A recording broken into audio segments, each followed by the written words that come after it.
Hello mga master! Welcome back again to our channel. Panibagong araw, panibagong kabanata na naman ang pagsamasamayin natin ngayong araw na ito.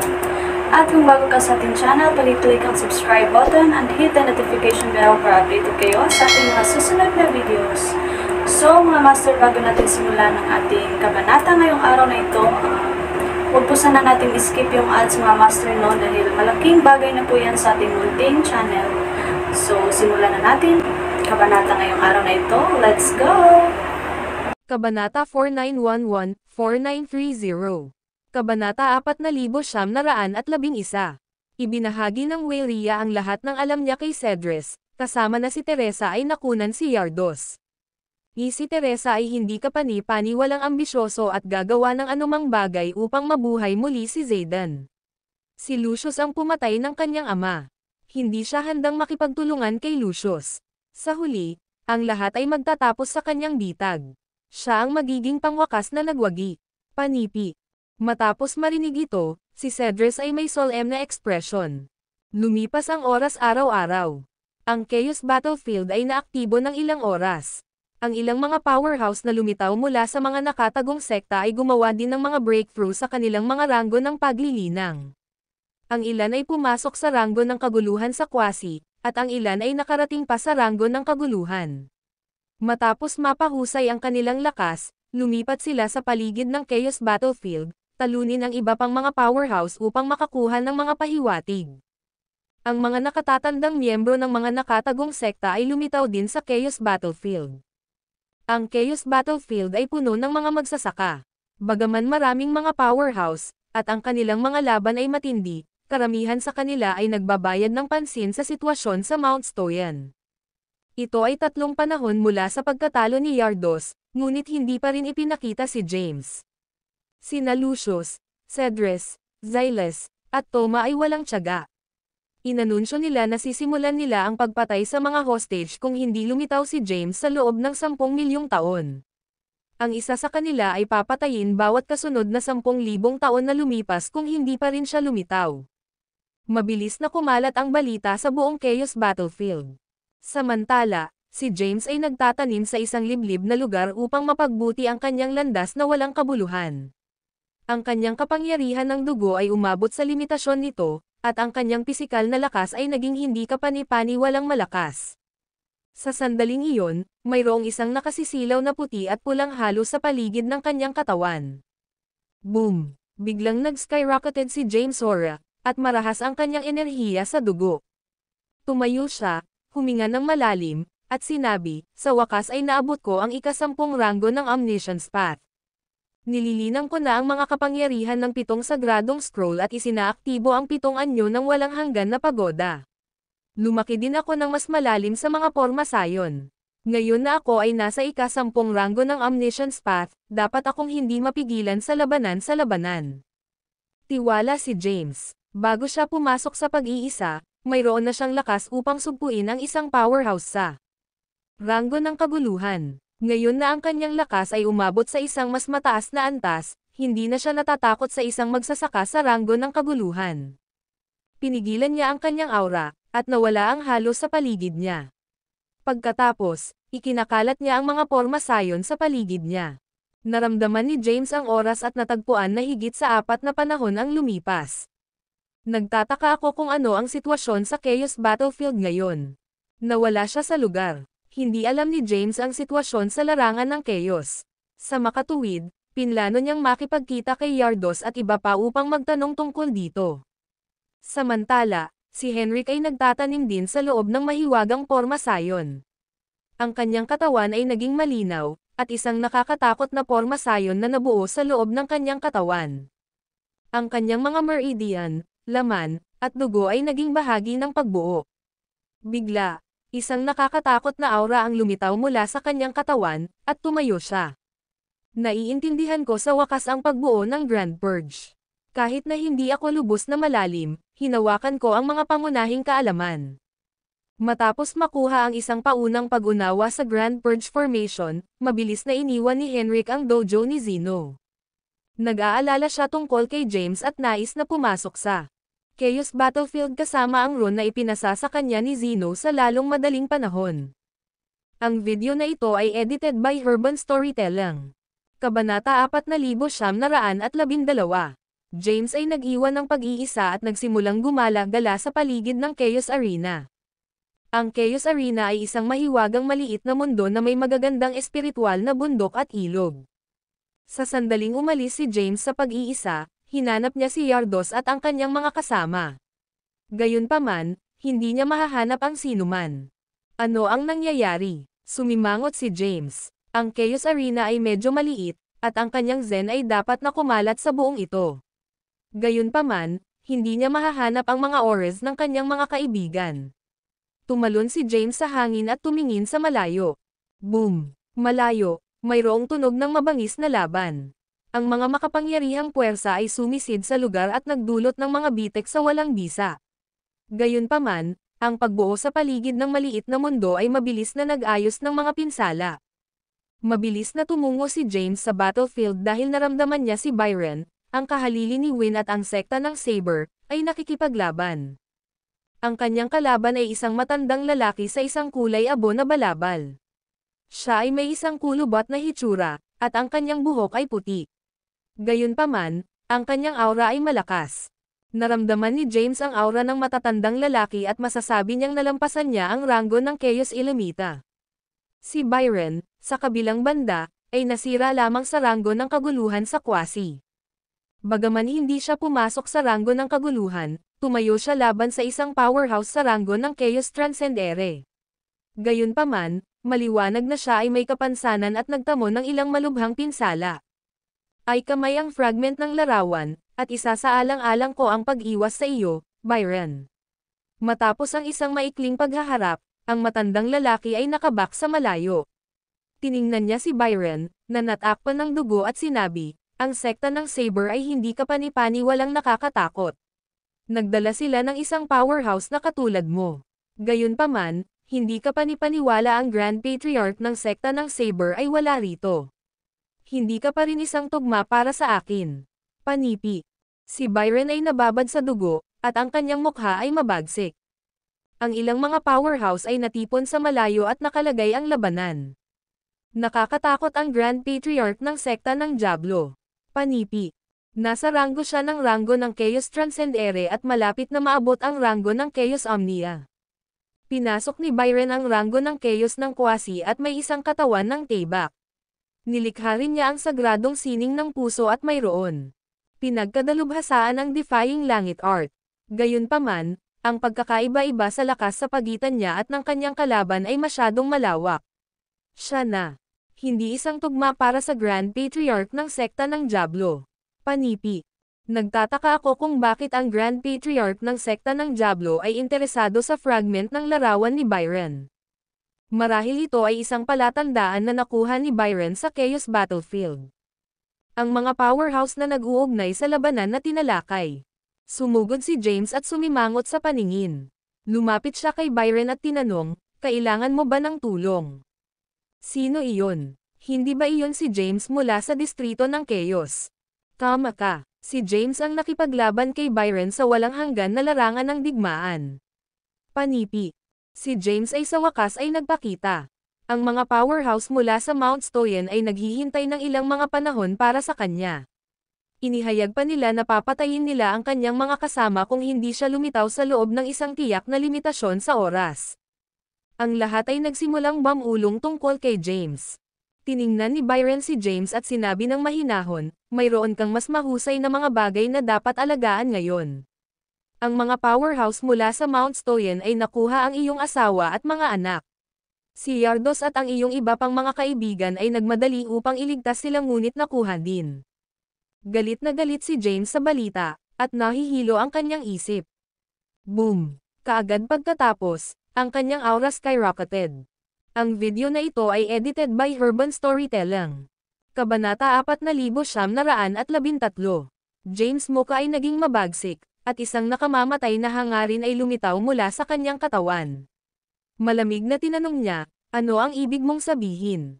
Mount Stoyan, sino sila? Galit na galit ang Grand Patriarch ng sekta ng Diablo sa biglaang pagkagambala ni James. Siya ay sumigaw, "Sino ka ba?" Nawala. Matapos magsalita, lumitaw siya sa harap ni James at itinaas ang kanyang kamay, tinangkang sugpuin si James. Gayunpaman, biglang nawala si James. Sa susunod na sandali, nasa likuran na siya ng Grand Patriarch ng sekta ng Diablo. Ang mga kakatwang inskripsyon ay sumabog sa mga mata ni James. Pagkatapos, isang kakaibang tanawin ang lumitaw mula sa kanyang mga mag-aaral. Ang Grand Patriarch ng sekta ng Diablo ay naramdaman ang kakilakilabot na puwersa na lumusot sa kanya. Patuloy siyang bumaba mula sa kalangitan habang pinipilit siya ng crush na puwersa. Boom! Ang Grand Patriarch ng sekta ng Diablo ay bumagsak sa lupa. Di nagtagal, tumalon siya pabalik sa kalangitan, nakasuot ng isang mabagsik na ekspresyon, at sumangot, mga mata ni Dobro. Hindi inaasahan. Sa kasamaang palad, ang iyong base sa paglilinang ay masyadong mahina. Takot ako sa aking buhay kung ikaw ay nasa ranggo ng kaguluhan. Pinigilan siya ng mga mata ni James Dobro dahil hindi niya ito inaasahan. Ngayon na siya ay may kamalayan, maaari niyang ganap. Labanan ang puwersa ng mga mata ng Dobro. Si James ay sabik na matuto ng higit patungkol sa Mount Stoyan. Gayunpaman, ang Grand Patriarch ng sekta ng Diablo ay nasa daan. Malamig na sinabi niya, "Ayokong labanan ka." Nawala. Kahit na ang kalaban ni James ay ang Grand Patriarch ng isang nakatagong sekta na kamakailan lamang ay muling nabuo, hindi niya ito sineseryoso. Sa kanyang kasalukuyang lakas, siya ay walang takot. Ang Grand Patriarch ng sekta ng Diablo ay nanunuya, "Haha. Medyo walang muwang, hindi ba? Maraming mga sinaunang sekta ang nagtatago ng maraming taon. Gayunpaman, sa tingin mo ang mga kabataan ay walang talo. Oo, hindi ako mapapansin. Ano ang gagawin mo tungkol dito?" Bigla, isang tinig ang nagmula sa malayo. Kaagad pagkatapos, ang walang bisa ay naghiwalay, at isang mabilog na lalaki ang naglakad palabas ng puwang. Ang mga rons ay lumitaw sa paligid ng kanyang katawan at nagtipon upang makabuo ng isang nakasisindak na porma sayon sa likuran niya. Nagulat ang Grand Patriarch ng sekta ng Diablo matapos na madama ang puwersa na nagmula sa pagbuo. Bulalas niya, ang Grand Purge Formation. Panipi. Matapos makilala ang pagbuo, mabilis na tumakas ang Grand Patriarch ng sekta ng Diablo. Kinalat ni Henrik ang pagbuo at lumitaw sa harap ni James. Pagkatapos, tinawag niya ang excited na, "James. Natagpuan kita sa wakas." Tinitigan ni James si Henrik at tinanong, "Why ikaw na ang pumasok sa ranggo ng kaguluhan?" Sumagot si Henrik, "Mahabang kwento ito. Sasabihin ko sa iyo ang tungkol dito. Narinig kong nahihirapan ka at nagmadali upang tumulong." Lumapit si James kay Byron at tinanong, "Sabihin mo sa akin ang nangyari." Panipi. Ipinaliwanag ni Byron, ang ilang mga pinuno ng distrito ay nabuo ng Mount Stoyan.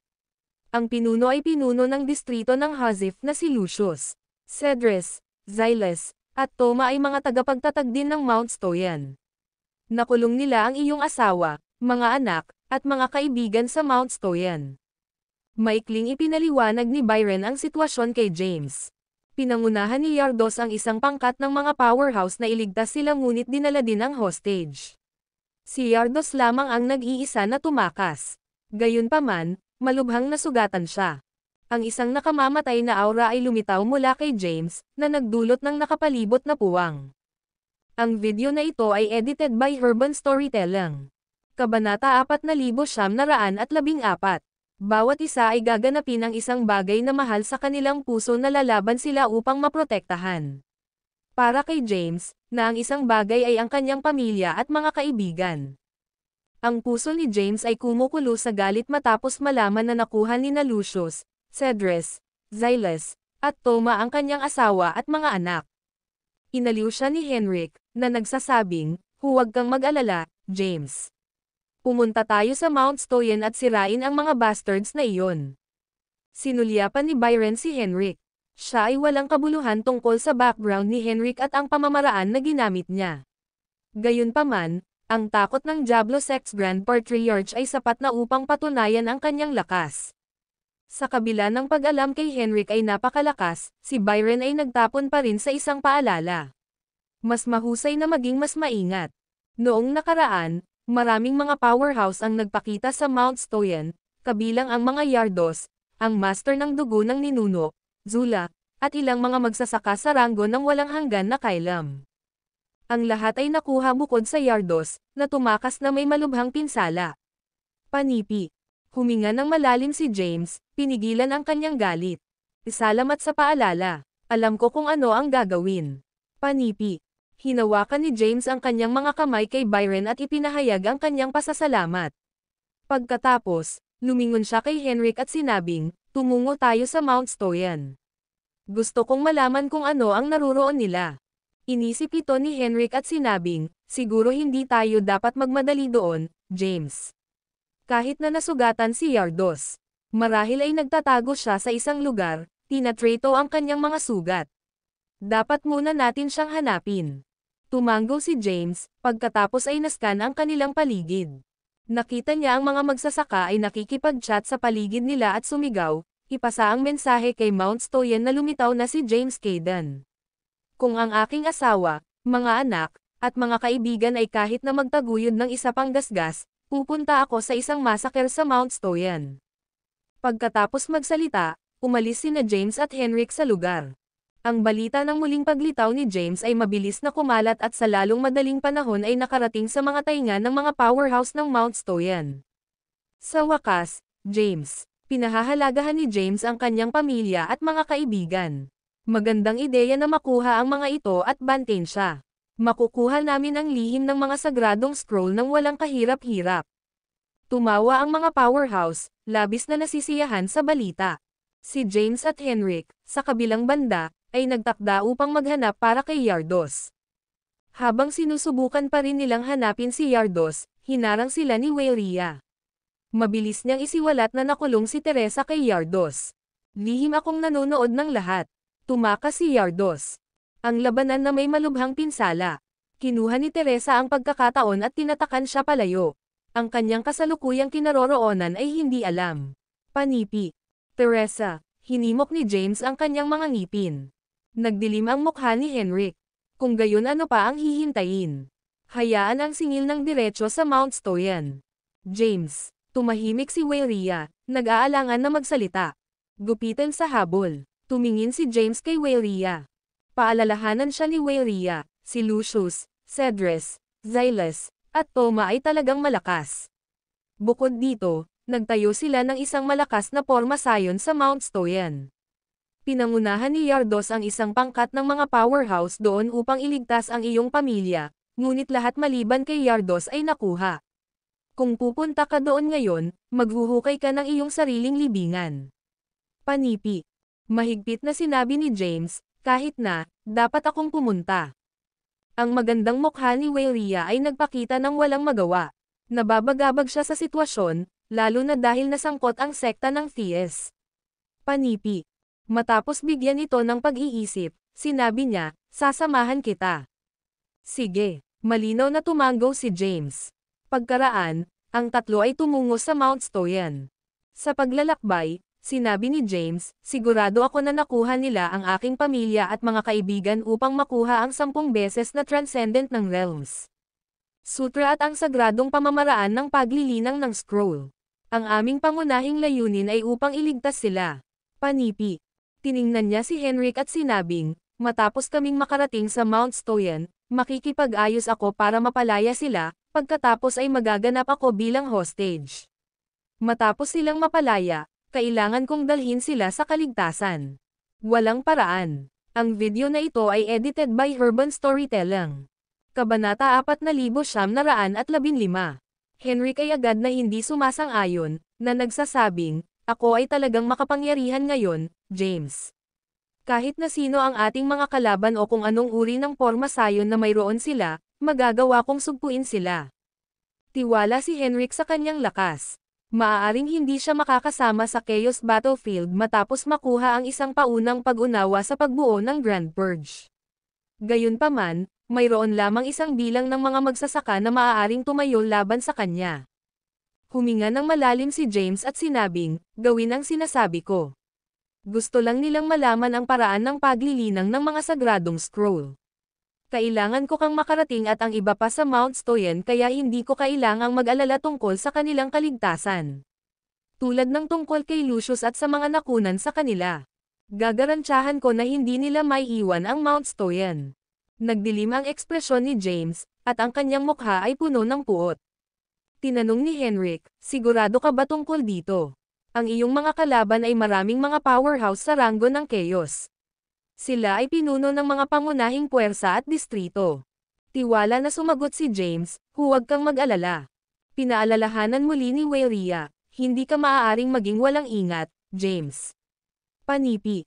Bagaman nalaman ni Waeria ang mga kakayahan ni James at alam na siya ay malakas, nag-aalala siya sa kanya habang siya nasaksihan ang lakas ng pagbubuo ng 10 beses. Tiwala ako. Matapos matiyak ni James ang mga ito, itinapon niya ang Blight Omniscience at nawala mula sa lugar. Pagkatapos, lumitaw siya sa kalangitan na malayo sa Mount Stoyan. Si Waeria at Henrik ay lumitaw din sa ilang sandali. Sigaw ni James, narito ako. Hayaan ang aking pamilya at mga kaibigan. Ang Mount Stoyan ay nakakuha ng maraming pansin sa mga nakaraang panahon, at maraming mga magsasaka ang nagcamping sa malapit.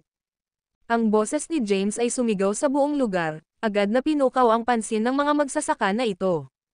Narito siya. Matapos maghintay ng napakatagal, sa wakas ay ipinakita si James. Kahit na si Yardos, na nakipaglaban sa 4 na mga kalaban ng sabay-sabay, ay hindi makatiis sa pagbuo ng Mount Stoyan. Malakas si James ngunit marahil ay mas mahina kaysa kay Yardos, di ba? Sino ang nakakaalam? Tingnan natin kung ano ang mangyayari. Maraming mga magsasaka ang nagsimulang mag-ayos mula sa malayo. Swoosh! Ang ilang mga numero ay lumipad mula sa Mount Stoyan at umikot sa kalangitan. Si Lucius ay nangunguna, kasama sina Cedres, Xyles, at Thomas sa likuran niya. Ang 4 ay tumayo ng magkasama at tinitigan si James.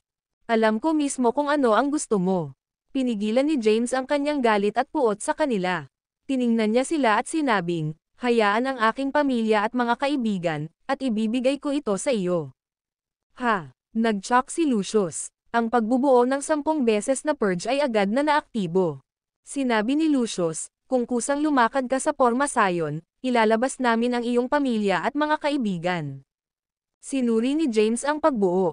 Ito ay hindi kapani-paniwalang misteryoso at naglalaman ng 10 uri ng mga kapangyarihan na nagrereklamo sa bawat isa. Bagaman tila sila ay na-fuse, independenteng pa rin sila. Ang mga inskripsyon ng pagbuo ay napakakomplikado. Maging si James ay hindi lubos na maunawaan ito. Naramdaman ni James ang maraming pamilyar na auras na kabilang sa kanyang pamilya at mga kaibigan sa loob ng Porma Sion. Hindi ka maaaring mag-ingat, James. Iyon ang pinakamalakas na purging formation sa panahon ng Emperor Raya. Tinatawag itong Tenfold Purge Formation. Nilikha ito ni Emperor Raya upang harapin ang mga demonyong extraterrestrial. Biglang ginambala ni Henrik ang kanyang mga saloobin. Kinilala ni Henrik ang pagbuo.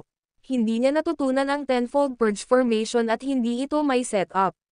Gayunpaman, mayroong ilang mga talaan at pagsusuri ng 10 beses na Porma Sion ng Purge sa impormasyon na ipinasa sa kanya ni Zeno.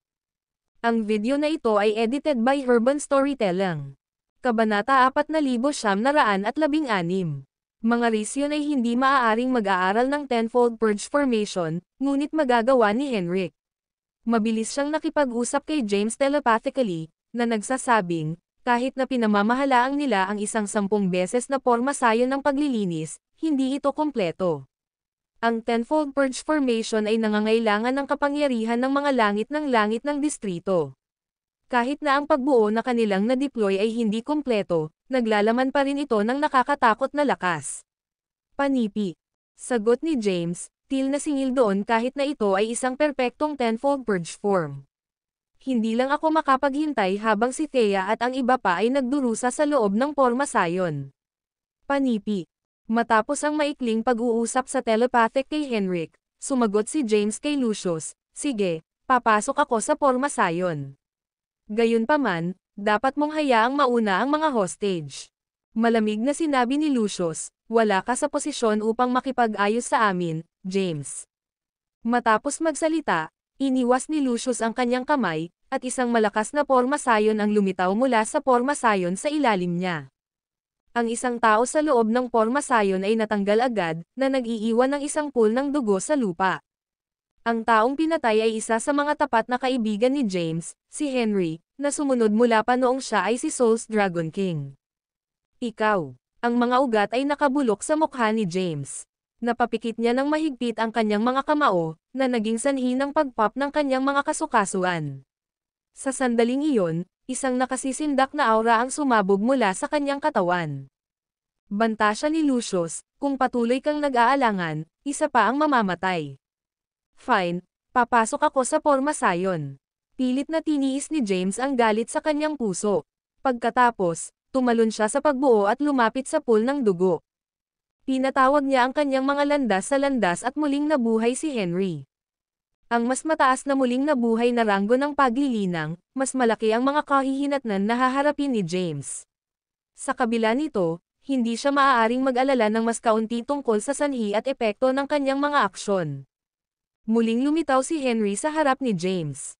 Sinabi niya ng may ngiti, "Magandang makita ka ulit, James. Nilalaman lang ako na makita ka ng isang huling oras bago ako mamatay." Sa sandaling iyon, naramdaman ni James ang presyon ng 10 beses na purge. Sa ilalim ng pagdurog na puwersa nito, nasugatan ang katawan ni James, at mabilis siyang pumasok sa ika-10 runner ng Omniscience Path. Ang ika-10 ranggo ng Omniscience Path ay hindi maihahambing sa 11 ranggo. Maging si Yardos, na nasa 11 ranggo, ay nagpupumilit sa loob ng porma sayon. Sa makatuwid, imposible para kay James na mapaglabanan ang presyon ng porma sayon sa ika-10 ranggo ng Omniscience Path. Galit na umungol si James, "Hayaan mo na sila. Kung hindi man, wala akong sasabihin sa iyo kahit na mamatay ako." Ang 4 na mga powerhouse ay nagsimulang lihim na makipag-usap sa gitna ng kanilang sarili. Sinabi ni Toma, "Hindi namin hayaang umalis ang mga hostage. Kung sumunod tayo, wala na ring mag-alala si James, at ang pag-uusap sa kanya ay magiging mahirap." Asang-ayon ako. Hindi sa palagay ko may lalabas natin sila. Dapat nating pilitin siyang turuan tayo kung paano linangin ang 10 beses na realms transcendent na si Sutra at ang Sagradong Scroll.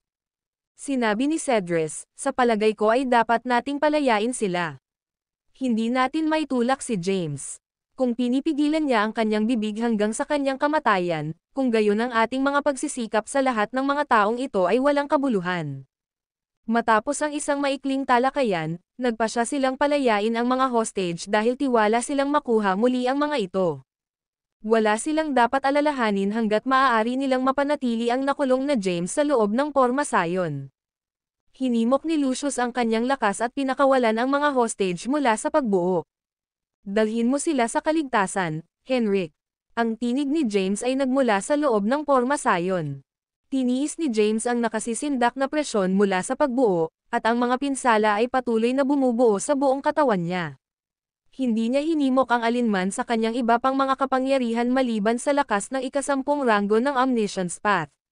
Sa kabutihang palad, ang kanyang mga kakayahan sa pagpapagaling ay nakapagpapatuloy. Alam niya na hindi ito ang tamang oras upang gumawa ng aksyon at naghihintay para kay Henrik na dalhin ang lahat sa kaligtasan bago niya sinimulan ang kanyang pagpatay. "James." Tumingin si Henrik kay James, na nahihirapan sa porma sayon, nag-aalala. Sumigaw si James mula sa loob ng porma sayon, "Mabuti ako. Magmadali, ilabas mo sila sa lugar na ito o malayo sa Chaos Battlefield kung maaari." Sa sandaling iyon, ang Thea, ang master ng dugo ng ninuno, Wendell, Jacopo, Winnie, Zane, at lahat ay kinuha hostage ay pinakawalan. Ang video na ito ay edited by Urban Storytelling. Kabanata 4917. James. Tatay. Nang makita si James na nakulong sa loob ng porma sayon, hindi mabilang na mga tinig na tinawag sa kanya. "Sapat na. Dapat tayong umalis ngayon." Inalis ni Henrik ang kanyang kamay at tinawag ang kaliwa ni Ron Zeno para sa kanya, na pinayagan siyang pumasok sa Chaos Battlefield sa kagustuhan. Isang malakas na puwersa ang lumitaw mula sa Ron, na nakapaloob sa pamilya at mga kaibigan ni James. Pagkatapos, ang Ron ay nagpunit ng isang puwang sa espasyo at na-teleport ang lahat sa labas ng Chaos Battlefield. Hindi umalis si Henrik sa kanila. Sinulyapan niya sina Lucius, Cedrus, Xylus, at Toma. Pagkatapos, tumingin siya ng malamig sa Mount Stoyan. Kaagad pagkatapos, Isang nakamamatay na hangarin ang sumabog mula sa kanyang katawan. Matapos madama na si Thea at ang iba pa ay ipinadala sa kaligtasan, si James, na dinurog sa lupa sa pamamagitan ng presyon ng Pormasayon, ay dahan-daang tumayo. Ang kanyang aura ay biglang tumaas habang 7 uri ng mga kapangyarihan ang dumaloy sa kanyang katawan. Hindi na itinago ni James ang kanyang lakas, at agad na nakabawi ang kanyang mga pinsala. Inunat niya ang kanyang katawan at tiningnan ang mga powerhouse sa kalangitan. Ano ang impyerno? Nagulat si Lucius at ang iba pa matapos na makita si James na mahinahon na lumalaban sa presyon ng pagbuo. Paano ito posible? Bakit niya makatiis ang pagbuo? Matapos ang isang maikling pagkabigla, sabay-sabay nilang isinaaktibo ang mekanismo ng pag-atake ng pagbuo. 10 uri ng mga kapangyarihan ang lumitaw sa loob ng Pormasayon, na bago sa walang talo na mga blades, at lumubog kay James. Ang Blithe Omniscience ni James ay halos walang silbi sa loob ng Pormasayon. Gayunpaman, wala siyang balak na dodging ang mga pag-atake. Ang kanyang aura ay umabot sa isang pambihirang antas matapos na mag-fuse ng 7 kapangyarihan sa kanyang katawan. Boom! Inilipat niya ang kanyang kamay, at lumitaw ang isang parang multo na kamao, agad na kumalas sa mga walang talo na blades. Galit na umungol si James, break. Lumalakas muli ang kanyang aura. Gumawa siya ng isang hakbang, at kumalat ang panginginig sa buong Mount Stoyan. Iyon ang Defying Heavens art. Hindi ako makapaniwala na nililinang niya ang pagtatalo ng langit na sining. Nakuha lamang niya ito mula kay Byron ng ilang mga panahon na ang nakaraan. Paano na niya ito pinagkadalubhasaan? Ang mga manunood na natipon sa malayo ay nabigla matapos makita si James na nagsumite ng Defying Langit art. Si Henrik ay malapit ng kumilos ngunit tumigil matapos makita si James na pigilan ang pagbuo ng walang labis na pagsisikap. Nakahinga, tumayo siya sa malayo at tahimik na pinapanood habang nagbukas ang mga bagay. Nagtataka rin siyang makita kung gaano kalakas si James pagkatapos manatili sa siyam na distrito ng Endlos. Ginawa ni James ang pagtatalo ng sining ng langit, at ang enerhiya mula sa microcosm sa loob ng kanyang katawan ay pinakawalan. Ang enerhiya ay patuloy na pinahusay ang kanyang lakas, at ang kanyang aura ay patuloy na tumataas. Dahan-dahan siyang humakbang at nakakonekta sa langit at lupa, na sumisipsip ng enerhiya sa paligid niya upang muling mabuo ang kanyang hagdanan ng paitaas. Nang gawin niya ang ika-10 hakbang, ang pagbuo ay nagpakita ng mga palatandaan ng pagkawasak. Palakasin ang pagbuo. Si Lucius, Cedrus, Xylus, at Thoma ay nagpanik. Mabilis nilang hinimok ang lahat ng kanilang lakas upang mapanatili ang pagbuo, umaasa na sapat na upang sugpuin si James. Gayunpaman, tumataas pa rin si James' aura. Kasabay nito, ang kanyang lakas ay nakarating na sa isang nakakatakot na antas. Boom! Nang gawin ni James ang 30 segundo na hakbang, ang 10 beses na Pormasayon ng Purge ay hindi na makatiis sa kanyang aura at agad na gumuho. Di nagtagal, bumagsak din ang Mount Stoyan. Handa nang mamatay. Ang galit na tinig ni James ay lumubog sa buong lugar. Ang video na ito ay edited by Urban Storytelling. Kabanata 4,918. James ay tumagal ng 32 hakbang pasulong at sinira ang Tenfold Purge Formation. Sa sandaling nasira ang Pormasayon, ang malakas na puwersa ng pagtatalo ni James ay nawasak ang Mount Stoyan. Kahit na ang iba pang mga Pormasayon ay naset up sa paligid ng Mount Stoyan, hindi nila makatiis ang lakas ng pagtatalo ng langit. Maraming mga magsasaka sa loob ng Mount Stoyan ang nakaramdam ng pagkawasak ng Pormasayon at mabilis na lumikas. Ang ilan na hindi makatakas sa oras ay nawawala, at ang kanilang mga kaluluwa ay napatay. Si James ay lumulutang sa walang bisa, na naglalabas ng aura ng isang walang kapahamakan na mandirigma. Nasira ito. Sinira ni James ang pagbuo ng Mount Stoyan. Ito ay isang Pormasayon na pinamamahalaang pansamantalang bitag ang mga bakuran. Nagpunta siya sa mahusay na haba upang lumikha ng isang crack upang makatakas. Si Yardos ay may lakas upang labanan ang 4 na kalaban lamang. Hindi ba ito nangangahulugan na ang lakas ni James ay nasa itaas ng Yardos? Panipi. Si Lucius at ang kanyang mga kasama ay nasa malalim na problema. Marami sa mga magsasaka na nakakakita mula sa isang distansya ay nasa sabik matapos makita na nawasak ang 10 beses na purge form. Sina Lucius, Cedrus, Xylus, At Toma ay nakatayo ng magkatabi na may solemn na ekspresyon. Tiningnan ni Toma ang kanyang mga kaalyado at tinanong, ano ngayon? Ano pa ang magagawa natin? Kailangan nating lumaban hanggang sa wakas. Kahit na huminto tayo ngayon, hindi tayo papayagan ni James. May pagkakataon lamang tayo kung magkaisa tayo. Kung makatakas tayo ngayon, susundan tayo ni James ng paisa-isa. Sa kalaunan, magtatapos tayong lahat. Iminungkahi ni Lucius na ang kanilang pinakamahusay na pagbaril ay upang magkaisa laban kay James. Kahit na sinira ni James ang kanilang 10 beses na pagbuo ng purge, nadama niyang may pagkakataon silang patayin si James kung sumali sila sa puwersa. Ang iba pang 3 tumanggo sa kasunduan. Sino ang gustong mamatay muna? O gusto mo bang mamatay ng magkasama? Malakas ang aura ni James. Kahit na sa harap ng 4 na mga powerhouse sa ranggo ng kaguluhan, hindi siya nagpakita ng takot. Samantala, napanood sina Wyatt at Teresa mula sa malayo. Ang clone ni Teresa na si Zizzle, ay pinagsama sa kanyang pangunahing katawan. Ang mukha ni Wyatt ay naging solemn na matapos masaksihan ang lakas ni James. Inilibot niya ang kanyang mga kamao, at ang isang pakiramdam ng walang magawa ay nagsimulang umusbong sa kanyang puso. Palagi niyang nais na patayin si James ngunit hindi kailanman nagtagumpay. Ang lakas ni James ay higit na lumampas sa kanya at tulad ng isang hindi masusukat na bundok. Ano ang gagawin natin ngayon? Lumingon si Wyatt kay Teresa. Hindi agad tumugon si Teresa kay Wyatt. Gayunpaman, nanatili siyang kalmado, na para bang ang lahat ay pupunta ayon sa plano. Makalipas ang ilang segundo, sinabi niya, ang kinalabasan ng labanan ay hindi pa sigurado. Sinira lamang ni James ang isang hindi kumpletong 10 beses na porma sayon ng paglilinis. Hindi ito perpekto upang magsimula. Kahit na ang pagbuo ay makapangyarihan, hindi kahit isang ikasampu ng tunay na 10 beses na porma sayon ng paglilinis. Si Teresa ay nanatiling maasahin sa mabuti tungkol kay Lucius at iba pang mga powerhouse. Nagpatuloy siya, na nagsasabing, kung pinapatay ni James si Lucius at ang iba pa, dapat kang mag-ingat. Mula noon, ikaw ay nasa sarili mo. Mayroon akong iba pang mga plano at hindi ako maprotektahan. Sa kabila ng pagkakaroon ng kaunting pag-asa na naiwan para sa pangkat ni Lucius, si Teresa ay naglilikha ng isang backup na plano. Pagkatapos magsalita, nawala si Teresa mula sa lugar. Alam niya na pinagmamasdan siya ni Henrik. Si Henrik ay nasa ranggo ng kaguluhan at magiging isang mahirap na kalaban. Sa makatuwid, lumikas siya ng maaga. Si Wyatt, sa kabilang banda, ay pinili na manatili sa likod upang panoorin ang labanan.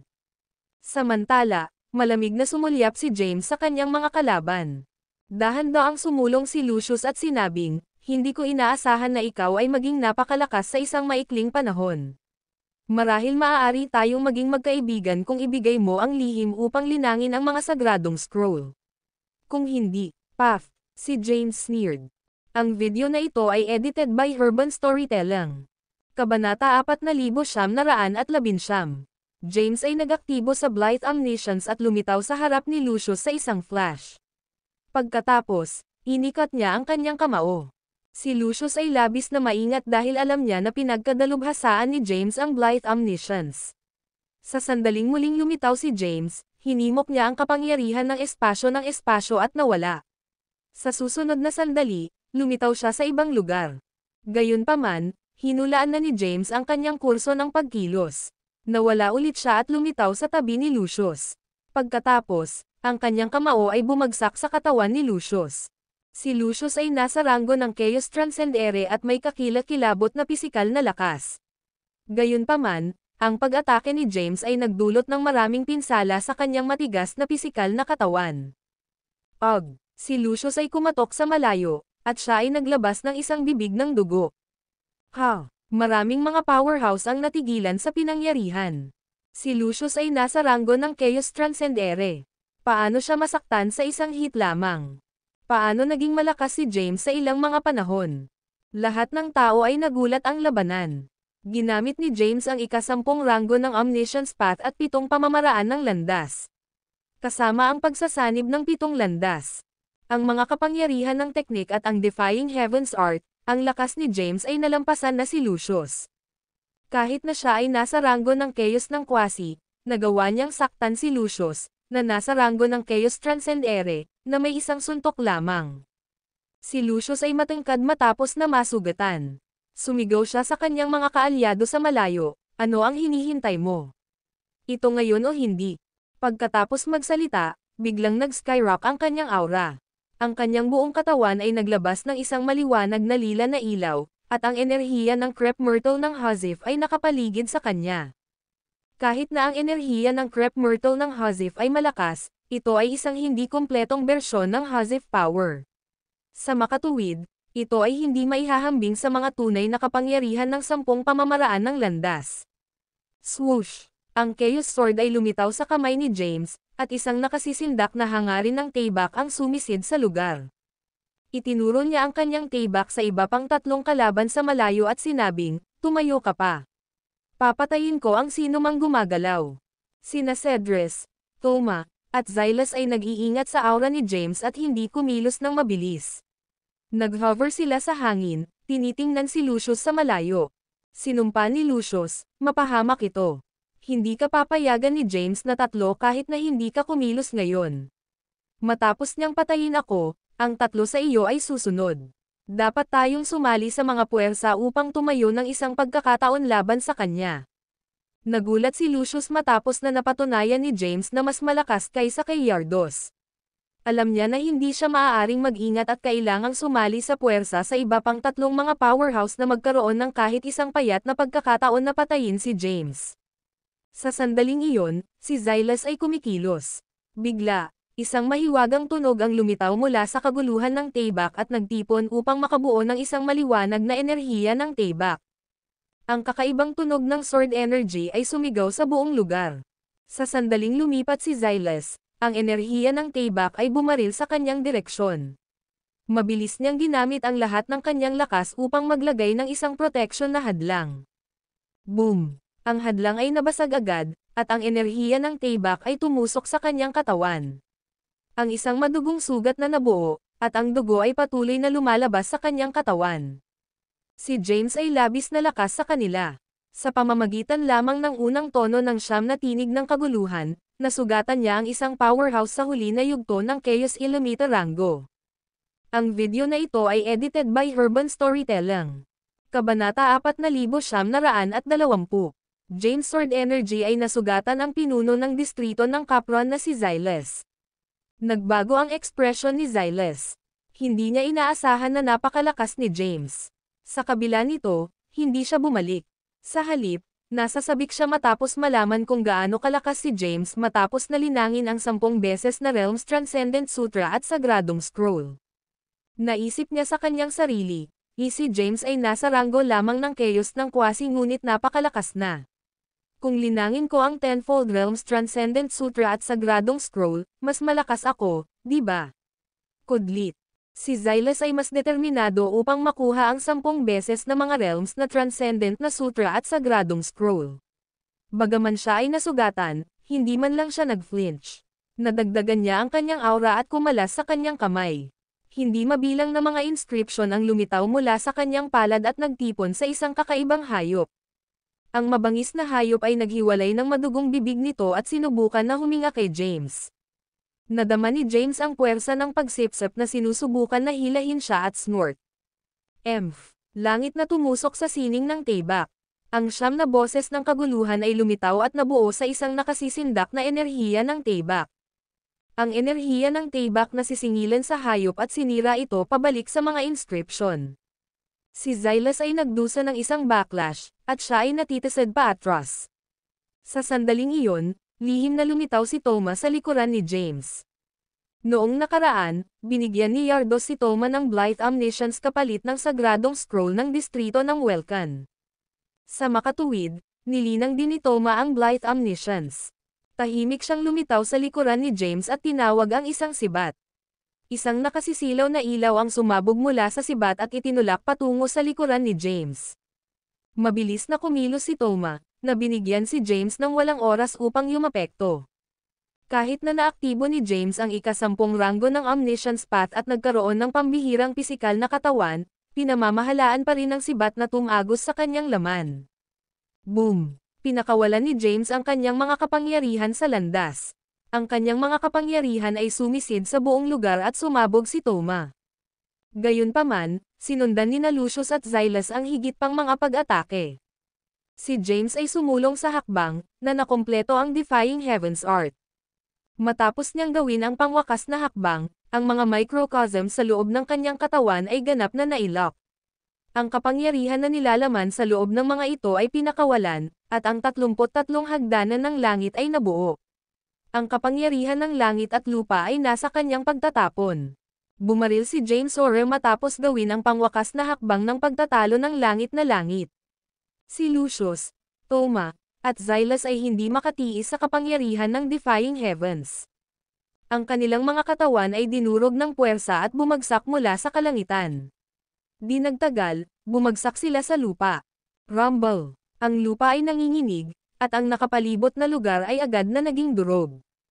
Pinanood sila ni Cedrus na lumaban mula sa isang distansya at pinigilan mula sa pakikilahok sa labanan. Sina Lucius, Toma, at Xylas ay natalo agad. Nakakatakot si James Orr, at nagkaroon siya ng kilos ng isang walang talo na powerhouse. Ang mga manunood na nanunood ng labanan mula sa isang distansya ay nagulat. Marami ang mula sa mga nakatagong sekta at may kamalayan sa sekta ng sekta ng sekta na sekta. Mula noong sinaunang panahon, ito ay isang supernatural na kapangyarihan na kakaunti ang maaaring makabisado. Sa makatuwid, nahihirapan silang maniwala na nilinang ito ni James sa pinakamataas na antas sa isang maikling panahon. Matapos talunin ang tatlong kalaban, sinimulan ni James na harapin ang ilan sa mga powerhouse ng kanilang sekta. Karamihan ay nakatakas sa nawasak na Mount Stoyan at nagtago sa buong Chaos Battlefield. Ang ilan ay naiwan na ang Chaos Battlefield dahil sa takot. Gayunpaman, natagpuan ni James ang mga ito nang walang kahirap-hirap. Itinapon niya ang Blithe Omniscience at sinimulan ang pagromang sa Chaos Battlefield. Si James ay tulad ng isang masungit na Reaper. Kung saan man siya lumitaw, magkakaroon ng kamatayan. Ang mga powerhouse ng 10 distrito ay nagmamasid sa bawat galaw niya. Sok. Masyado siyang makapangyarihan. Sa pamamagitan ng gayong lakas, nag-aalinlangan ako na may maaaring dalhin sa kanya. Ang mga magsasaka na nanunood ng labanan ay namangha sa lakas ni James. Ang video na ito ay edited by Urban Storytelling. Kabanata 4921. James ay tinanggal ang mga powerhouse ng 4 na sekta ng pinuno ng distrito. Pagkatapos, bumalik siya sa gumuho na Mount Stoyan. Sa sandaling iyon, sina Lucius, Toma, at Xylas ay umakyat na sa labas ng basurahan. Ang tatlo sa kanila ay mukhang malungkot, natatakpan ng mga pinsala at dugo. Tulad ng inaasahan mula sa iyo, James. Ngumiti si Henrik habang nanonood mula sa malayo. Nalaman niya na si James ay nasa problema at nagmadali upang suportahan siya. Gayunpaman, napakalakas na ni James. Kahit nasa ranggo ng Chaos ng Quasi, nagawa niyang kumuha ng 4 na powerhouse sa ranggo ng Chaos. Sa kabila ng laban sa 4 na mga kalaban, iniiwasan ni James na maging isang kawalan. Sa halip, mayroon siyang itaas na kamay laban sa kanila. Nag-hover si James sa walang bisa na may malamig na ekspresyon. Sword World. Ang hindi mabilang na lakas ng Tayback na naglalaman ng mga mahiwagang inskripsyon ay lumitaw at nabuo ng isang mundo ng Tayback, agad na tinatapik ang kanyang 3 kalaban. Ang mga lakas ng Tayback na tinusok sa puwang sa loob ng mundo ng Tayback. Si Lucius, Toma, at Xylas ay desperadong ipinagtanggol ang kanilang sarili. Ang mga lilang ilaw ay lumitaw mula sa katawan ni Lucius at nagtipon upang makabuo ng isang maliwanag na mahabang Tayback. Ang Tayback ay nilabanan ang suppressive na puwersa at sisingilan sa tuktok ng mga hangganan ng mundo ng Tayback. Ang ilang mga bitek na nabuo sa mga hangganan ng mundo ng Tayback.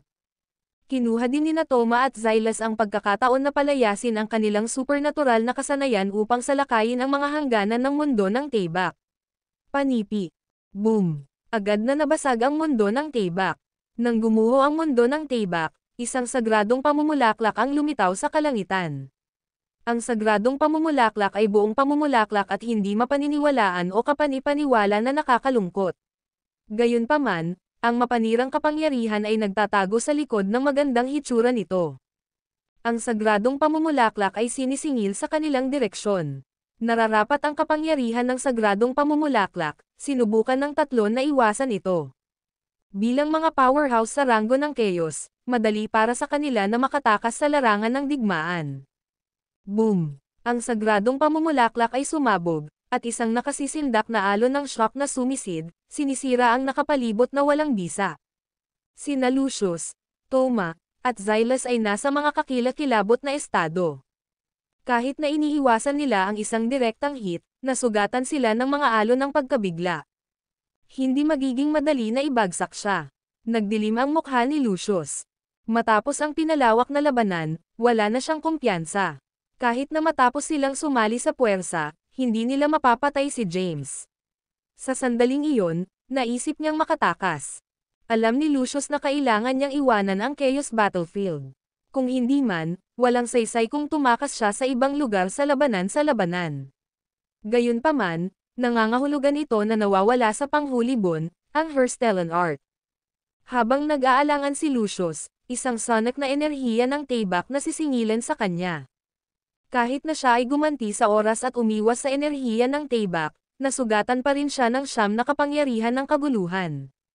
Ang isang bahagi ng kalamnan ng kanyang dibdib ay nawawala. Ang kaligtasan ay mas mahalaga. Sa sandaling iyon, nag-isip si Lucius upang makatakas. Ngayon na ang pasukan ng Chaos Battlefield ay sarado, mahirap na pumasok ang mga magsasaka. Gayunpaman, medyo simple itong umalis. Bilang isang powerhouse sa ranggo ng Chaos Transcendere, madali para sa kanya na mapunit ang isang puwang sa walang bisa na umalis sa larangan ng digmaan. Isang crack ang lumitaw sa walang bisa sa unahan niya. Agad na nadama ni James na tinangka ni Lucius na makatakas sa Chaos Battlefield. Bigla, isang mahiwagang porma sayon na may isang kamangha-manghang figure na nakatayo sa itaas ay lumitaw. Sumulong ang figure, at sumunod ang pagbuo sa ilalim ng mga paa nito. Di nagtagal, dumating ang porma sayon sa itaas ni Lucius at mabilis na nakapaloob sa kanya. Humakbang na si Lucius sa crack sa walang bisa at malapit nang umalis. Gayunpaman, siya ay pilit na hinayla paatras ng kapangyarihan ng porma sayon at natrap. Ang figure sa pagbuo ay biglang nagbukas ng mga mata, at hindi mabilang na mga kakaibang mga eksena ang sumabog sa mga mag-aaral nito. Natatakot si Lucius na ang kanyang buhay ay malapit nang magtapos at sumigaw para kay Mercy, "Maghintay, James. Mangyaring extra ako." Sa sandaling natapos niya ang kanyang pangungusap, dalawang mga espada ang lumayo mula sa mga mag-aaral ng parangal na figure at pinagsama sa isa. Ang Tayback na tinusok sa pamamagitan ng walang bisa at tumagos sa katawan ni Lucius. Ang isang nakasisindak na kapangyarihan ay kumakalat sa katawan ni Lucius at nalalanta ang kanyang kasiglahan. Ang kanyang nakamit na paglilinang sa buong buhay niya ay nawawala, at ang kanyang kaluluwa ay napapatay. Ang video na ito ay edited by Urban Storytelling. Kabanata 4922. Arg! Ang kanyang nagagalit na sigaw ay lumubog sa buong lugar. Si Lucius, na dating pinakamalakas na tao sa siyam na distrito ng Endlos, ay napawi sa pagkakaroon. Ang mga powerhouse ng 10 distrito ng Endlos at mula sa mga nakatagong sekta ay natakot sa lakas ni James. Naabot ni Lucius ang ranggo ng Chaos Transcendere at may napakalaking lakas, ngunit pinatay siya ni James. Sina Toma at Xylas ay kinilabutan, at ang kanilang mga katawan ay nanginginig sa takot. Agad na lumitaw si Cedrus sa likuran ni Toma at Xylas. Pagkatapos, nagtalaga siya ng isang mahiwagang chessboard. Ang mga piraso ng chess ay naging mga inskripsyon, na nag-trap sa Toma at Xylas. Tinulungan kita na matrap sila, James. Ngayon ay nasa iyo kung ano ang gagawin sa kanila. Boom! Ang chessboard ng langit ni Cedrus ay nasira. Alam ni Toma at Xylas ang paghingi ng awa ay walang silbi, at ang kanilang tanging pagpipilian ay ang pakikipaglaban. Maaaring mayroon pa ring pagkakataon para sa kanila kung bibigyan nila ito ng lahat. Kahit na mamatay sila, nais nilang mapanatili ang kanilang banal na kaluluwa upang masecure ang isang pagkakataon para sa muling pagkakatawang tao sa hinaharap. Hanggat maaari silang maging reincarnated sa kanilang mga alaala, maaari silang mapabuti ng mabilis sa kanilang mga lakas. Sa sandaling iyon, sinunog ni Toma at Xylas ang kanilang kakanyahan ng dugo at kaluluwa, nakakakuha ng lakas na lampas sa kanilang ranggo ng paglilinang. Nasa huling yugto lamang sila ng ranggo ng Chaos Illimita, Ngunit ang kanilang mga ores ay nakarating sa ranggo ng Chaos Omnia. Ang kanilang kasalukuyang lakas ay nasa itaas ni Lucius. Malamig na sinabi ni Xylas, "Masyado ka, James. Kahit na namatay ako ngayon, sisiguraduhin kong magdurusa ka rin." Sumulyap si Toma kay Cedrus at isinaaktibo ang Blithe Omniscience. Nagpakita siya bago si Cedrus at sinaktan siya. Si Cedrus ay walang oras upang yumapekto at ipinadala na lumilipad sa malayo. Si Cedrus ay walang tugma laban kay Toma, na pinansin na ang kanyang kakanyahan ng dugo at kaluluwa at agad na nasugatan. Hindi na napunta si Toma kay Cedrus at itinuro ang kanyang mga mata kay James. Si James ay sumigaw, "Sobra ako. Nakakatawa ka. Kinuha mo ang hostage ng aking pamilya at mga kaibigan, pinilit akong magpakita at ibigay ang mga lihim na nais mong malaman. Ngunit ngayon ay inaakusahan mo ako na gumawa ng labis. Kahit na sinusunog mo ang iyong kakanyahan ng dugo at kaluluwa upang makakuha ng pansamantalang lakas, sisiguraduhin kong mamatay ka na ngayon." Panipi. Haha. Tumawa si Xylas. Kaagad pagkatapos, sinisingil ni Xylas kay James. Ang kanyang katawan ay hindi pinapansin, at lumitaw ang apoy ng kanyang banal na kaluluwa. Ang kanyang hitsura ay nakakatakot, at ang kanyang aura ay labis na lakas. Lumitaw si Xylas sa harap ni James at itinaas ang kanyang kamay upang atake. Inalog niya ang kanyang palad, at isang nakakatakot na puwersa na kumalat, sinisira ang paligid. Hinarap siya ni James sa kanyang kamao. Boom! Ang kanilang mga kamay ay nag-clash, at isang nakakatakot na puwersa ang lumusot sa lugar. Kahit na ang kasalukuyang estado ni James ay malakas, siya ay sumabog, at ang kanyang enerhiya ng dugo ay bumagsak. Hindi mapigilan ito, naglabas siya ng isang bibig ng dugo. Si Henrik ay gumawa ng ilang mga hakbang pasulong, na nagmumuni-muni kung makialam. Gayunpaman, pinigilan niya ang paghihimok. Gusto niyang malaman kung ano pa ang mayroon si James ng kanyang mga manggas. Bukod dito, nadama niya ang katiyakan dahil si James ay nagsumite ng isang mahiwagang pormasayon na may kakayahang pigilan si Lucius, na nasa ranggo ng Chaos Transcendere. Siya ay tiwala na si James ay hindi matalo sa lalong madaling panahon, kahit na sa isang kawalan. Sa sandaling nasugatan si James, lumitaw si Thomas sa likuran niya at naglunsad ng isang nakamamatay na pag-atake. Gayunpaman, lumitaw ang isang pormasayon at parang multo na figure, na hinaharangan ang kanyang pag-atake. Agad na kumatok si Toma at nakulong sa loob ng pormasayon. Ang pag-unawa ni James sa mga inskripsyon ay umunlad sa kanyang oras sa pag-iisa. Sa makatuwid, ang kanyang mga pormasayon ay mas malakas. Kahit na sinunog ni Toma ang kanyang kakanyahan ng dugo at banal na kaluluwa upang makakuha ng lakas, hindi niya maiiwasan ang pagbuo ni James. Ang video na ito ay edited by Herban Storytelling. Kabanata 4923.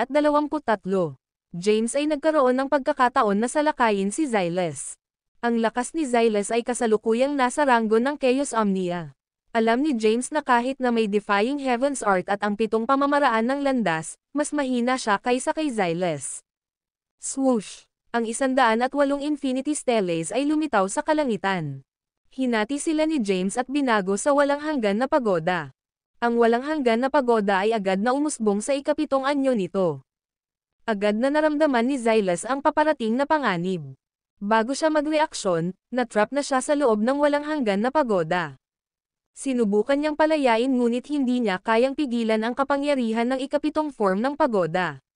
Ang kanyang mga pagsisikap na makatakas ay walang saysay. Bigla, 7 magkakaibang mga kapangyarihan ang lumitaw sa loob ng walang hanggan na pagoda. Inatake ng mga kapangyarihan si Xylas, na pinilit siya sa pagtatanggol. Gayunpaman, ang kanyang nagtatanggol na paraan ay ganap na walang silbi laban sa walang hanggan na mga kapangyarihan ng pagoda. Sa isang iglap lamang, natakpan siya ng mga pinsala. Hindi. Natakot si Xylas matapos niyang madama na ang kanyang sigla ay dahan-daang tumulo at ang kanyang kaluluwa ay malapit ng masira. Pasensya na, James. Hindi ako dapat gumawa ng isang kaaway sa iyo. Mali akong maging sakam. Bago matapos ni Xylas ang kanyang mga salita, siya ay nawawala. Hindi mabilang na mga magsasaka sa Chaos Battlefield ay sumusunod sa pag-unlad ng labanan. Matapos mapawi si Xylas, natahimik ang lahat. Lumingon si James kay Toma, na desperadong nagpupumiglas sa loob ng pormasayon. Ang pagbuo ay masyadong malalim at makapangyarihan, na iniwan si Toma na walang magawa laban dito. Sa isang pag-iisip, binago ni James ang pagbuo sa isang purging form. Kaagad pagkatapos, ang mga kapangyarihan ng langit at lupa ay nagtipon sa loob ng porma sayon at pinagsama sa isang nakasisilaw na mahabang tibak. Ang mahabang tibak ay bumagsak kay Toma. Ang katawan ni Toma ay hiniwa, at ang kanyang laman ay nabulok. Sa isang kisap mata lamang ng isang mata, nawala siya sa manipis na hangin. Mabilis na ang labanan. Itinapon ni James ang lahat ng kanyang mga card ng trump at madaling tinanggal ang tatlong kalaban. Si Cedric lamang ang naiwan. Lumingon si James kay Cedric sa malayo. Natugunan ni Cedric ang kanyang tingin at sumabog sa malamig na pawis habang hindi niya sinasadya na lumayo. James. Biglang lumitaw si Wayria sa harap ni James at sinabi na humingi ng tawad, mangyaring extra sa kanya. Kahit na nagkamali siya, sinabi ko na sa kanya ang tungkol sa plano ni Teresa. Ipinangako niya sa akin na tulungan ka sa pagligtas sa iyong pamilya at mga kaibigan. Mabilis na sumang-ayon si Cedric, na nagsasabing, ito ang katotohanan, James. Makikipagtulungan ako sa iyo laban sa kanila. Gayunpaman, hindi mo na kailangan ang aking tulong, kaya wala akong pagkakataon na pumasok. Sa kabila ng paghingi ni Wayria, ang ekspresyon ni James ay nanatiling pagalit. Ang sinumang humipo sa aking pamilya ay dapat parusahan. Alam ni Wayria na si James ay hindi napatunayan, kaya't mabilis niyang inalis ang kanyang kamay, at ang tanawin ng kanyang talakayan kasama si Cedric ay naglaro sa harap ni James. Mangyaring extra sa kanya, James. Bigyan mo siya ng isang pagkakataon. Malaki ang pagkagalit ni James. Kahit na nangako siyang makipagtulungan sa akin upang iligtas ang aking pamilya at mga kaibigan, gusto ko pa rin siyang patayin. Gayunpaman, hahayaan ko siyang umalis dahil sa iyo. Bumantong hininga si Wayria. Ang video na ito ay edited by Urban Storytelling. Kabanata 4924. Cedric ay narili. Nakaramdam siya ng maswerte na dumating si Wayria upang sabihin sa kanya ang tungkol sa pamamaraan ni Teresa at nagpasya siyang tulungan si James. Kung hindi, mamamatay siya ngayon. Ipinagkalat ni James ang porma sayon na ginamit niya upang patayin ang dalawang powerhouse sa ranggo ng kaguluhan. Matapos ang pagkamatay ni Lucius, ang kanyang kayamanan sa imbakan ay naiwan sa porma sayon. Maraming mga kayamanan na nakapaloob sa loob ng kanyang kayamanan sa imbakan. Gayunpaman, hindi interesado si James sa kanila. Gusto lang niya ang sagradong scroll ng distrito ng Hazif. Di nagtagal, natagpuan ni James ang sagradong scroll ng distrito ng Hazif sa loob ng kayamanan ng imbakan. Sa wakas, nakakuha siya ng 8 ng mga sagradong scroll. Sa 10 sagradong scroll, maikli siya sa 2. Inalis ni James ang sagradong scroll at lumingon kay Wyatt sa malayo. Swoosh! Ang kanyang katawan ay sumabog sa harap ni Wyatt. Pagkatapos, tinawag niya ang Chaos Sword, pinindot ito laban sa leeg ni Wyatt, at tinanong, nasaan si Teresa? Ang ekspresyon ni Wyatt ay nanatiling hindi nagbabago kahit nasa Chaos Sword sa kanyang leeg. Tumingin siya kay James at mahinahon na sumagot, isa hindi alam. Umalis siya pagkatapos mong lumitaw sa bundok. Stoyan, panipi. Inilabas ni James ang kanyang Zen sa buong Chaos Arena at walang nakitang bakas ni Teresa. Patayin mo ako kung nais mo.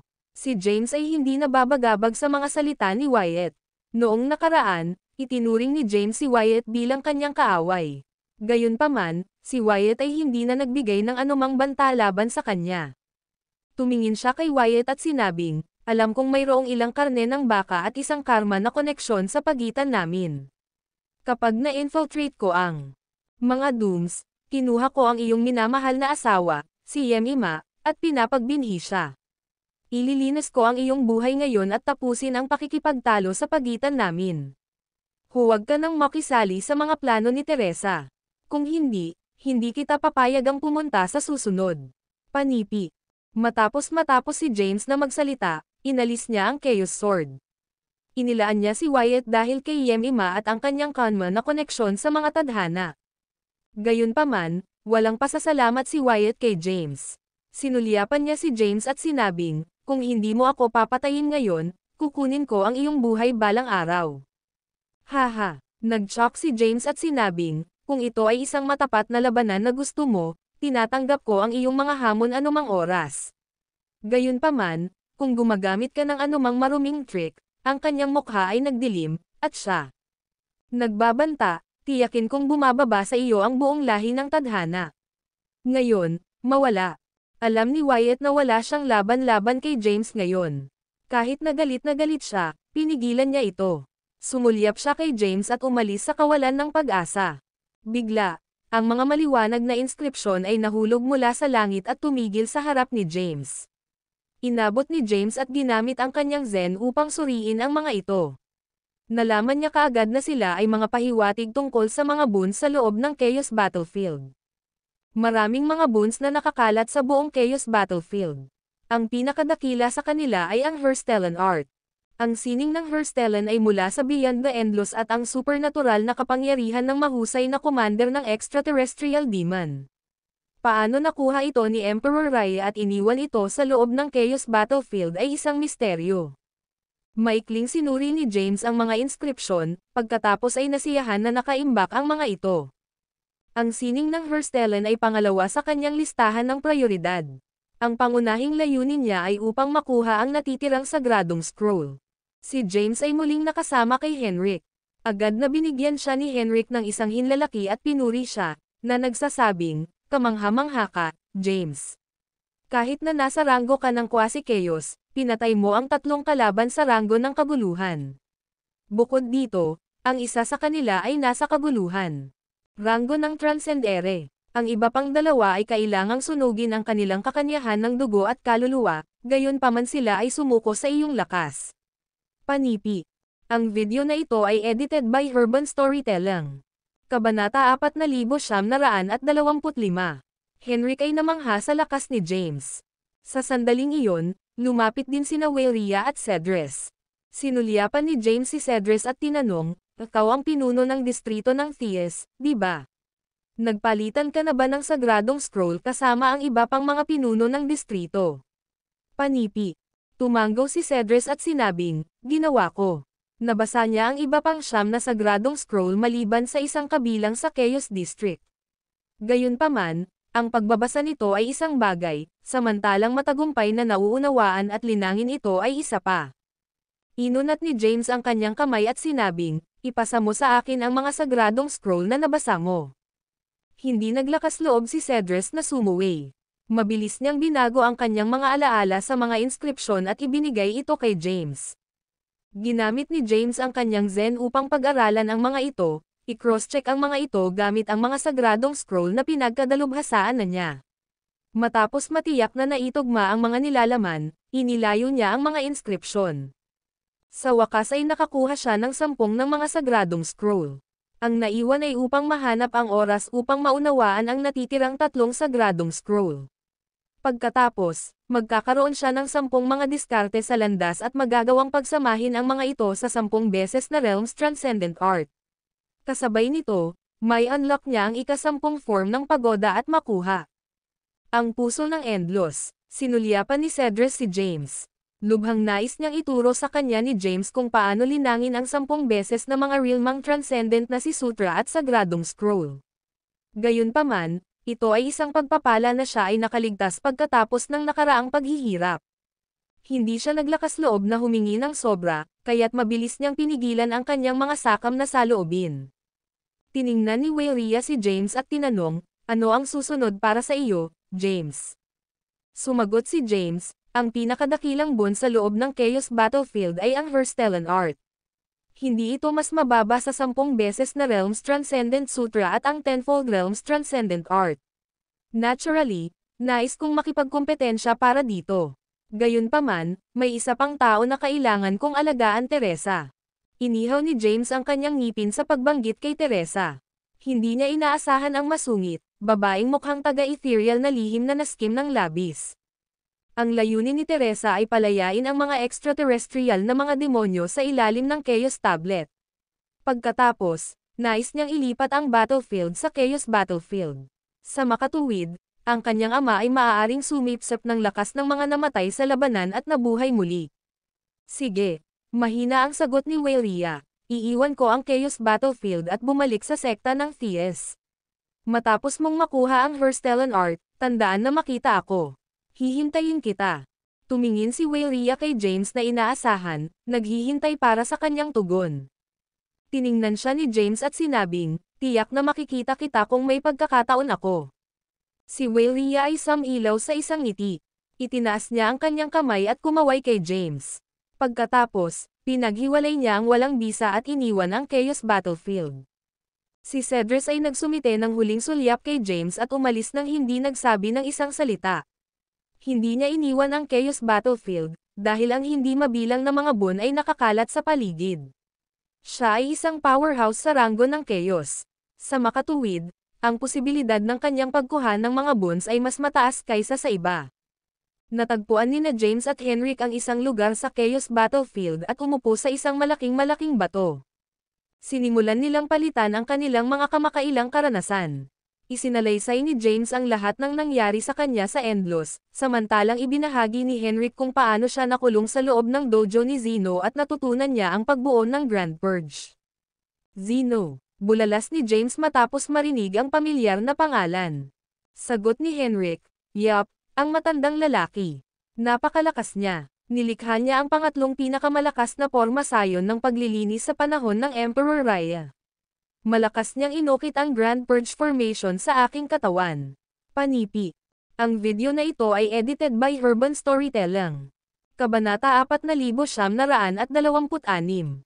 Teresa, na umalis ng maaga, ay lihim na nanonood ng labanan. Nagulat siya na si James ay naging napakalakas at lumampas sa kanyang inaasahan. Gayunpaman, si James na lumalakas na mas malakas ay bahagi ng kanyang plano. Nagtrabaho siya ng husto upang mapagtanto ang bawat hakbang nito. Itinago ni Teresa ang kanyang aura, at kahit na hindi siya makita ni James, iniwan niya ang Chaos Arena at lumitaw sa isang sinaunang lugar sa isa sa mga distrito. Dumating siya sa labas ng isang gate ng bundok at tiningnan ang porma sayon sa unahan niya. Lumapit siya at tumawag, "Ito ay Zizel. Narito ako upang makita ka, Ginoo." Ang kanyang boses ay lumubog sa buong lugar.